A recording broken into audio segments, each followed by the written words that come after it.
বাড়িতে আছি, এই যে দিদি ভাই ছোটটাকে লতি ছাড়াচ্ছে। এই দি কি করিস দি? এই কচুলতি বাছি। আজকে কচুলতির কি হবে? আজকে কচুলতি সর্ষের ঝাল হবে, হুম কচুলতি বাটা হবে, নতুন রেসিপি। হুম। চিংড়ি মাছ দিয়ে ইঁচড় হবে আর মাছ কাটাই হবে। বাহ, যা বলো না বলো, এই দিদি ভাই যে রান্না করতে পারে, এটা আমাদের মেয়ে, আমার দিদি এত সুন্দর সুন্দর সব নতুন নতুন, মানে কারো দেখতে হয় না, ওর যেমন মন চায় ও নিজেই বানিয়ে ওরকম ভাবে, মানে আলাদা ভাবে ও নিজে ট্রাই করে করে করে আলাদা রকম করে রান্না করে। আপনারা খেয়ে কিন্তু দেখবেন। তোর হাতে ইয়ে চিংড়ি মালাইকারি এখনো খেলাম না, খুব সুন্দর করিস। ঠিক আছে, তোমরা আমাদের বাড়ি যাবে, করে খাওয়াবো। হ্যাঁ, দারুন দারুন রান্না করতে পারে এই দিদি।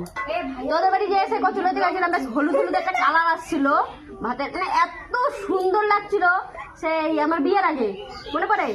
হ্যাঁ, দারুন দারুন। না না, সত্যি কথা।